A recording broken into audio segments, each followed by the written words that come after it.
अब हम लोग ऐसी पावन कथा सुनना चाहते हैं जो बिना प्रयास के ही मनुष्यों को भोग और मोक्ष प्रदान करने में पूर्ण रूप से सहायक हो। हे महाभाग, अतः आप उस कथा का वर्णन करें जिसके द्वारा मानव कलयुग में भी सिद्धियां प्राप्त कर लें, क्योंकि हम आपसे बढ़कर किसी अन्य को नहीं जानते जो हमारी शंकाओं का निवारण कर सके।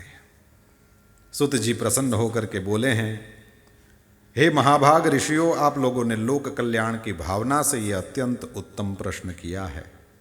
अतः मैं आप सभी के लिए समस्त शास्त्रों का जो सार है उसे पूर्ण रूप से बताऊंगा। मनुष्यों के लिए पाप रूपी अरण्य तभी तक दुखप्रद एवं कंटकमय रहता है यावन्न परशु प्राप्तः देवी भागवताभिधः। यह संसार यह तभी तक परेशानी खड़ी कर सकता है हमारे लिए, यह पाप रूपी अरण्य तभी तक दुखप्रद है जब तक श्रीमद् देवी भागवत रूपी परशु उपलब्ध नहीं हो जाता।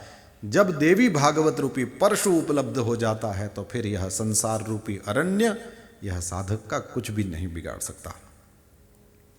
ऋषियों ने कहा, हे वक्ताओं में श्रेष्ठ महाभाग सुत जी, आप हमें ये बताएं कि यह श्रीमद् देवी भागवत पुराण जो संसार के लिए कुठार स्वरूप है वह कैसा है, उसके श्रवण की विधि क्या है महाराज, कितने दिनों में उसको सुनना चाहिए, और उसके श्रवण की अवधि में फिर पूजन विधान भी तो कुछ होगा, और किन किन मनुष्यों ने इसे सुना है और उनकी कौन कौन सी कामनाएं पूर्ण हुई है, ये सब बताइए।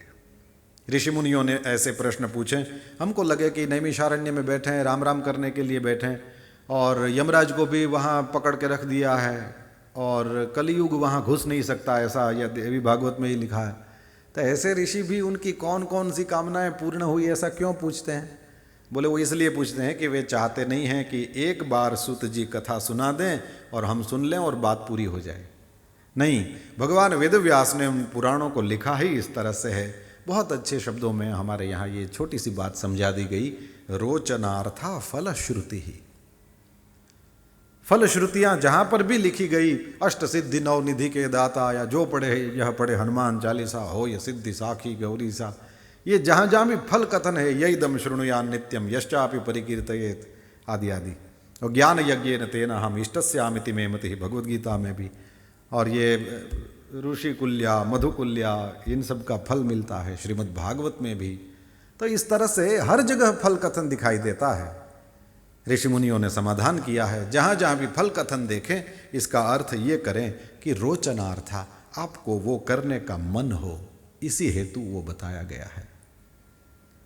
उन शास्त्रों को, उन स्तोत्रों को, उन कवचों को, उन मंत्रों का आप पाठ करने का मन बनाएं, क्योंकि हम अभी भी बड़े नहीं हुए ना, अभी भी हम वैसे ही हैं जैसे बच्चों को टॉफ़ी दे करके कुछ काम कराया जाए। हम भी वही हैं। ऋषि मुनि ये जानते थे, बिना फल प्राप्त किए ये बनिए जैसे कुछ करेंगे नहीं। व्यापारी जैसे लोग हैं, हर चीज़ में इससे मिलता क्या है ये बार बार देखना पड़ता है। इसलिए तो एक निवेदन यहाँ से ऐसा भी आया था ना कि सब भिखारी ही खड़े होते हैं मंदिरों में, साधक आराधक कितने खड़े होते हैं। आराधक हो तो कन्हैया साथ में ले जाए, आराधिका हो तो कन्हैया साथ में ले जाए, बाकी सब वहीं रह जाते हैं। कोई आराधिका हो, कोई आराधक हो। तो रोचनार्था फलश्रुति ही।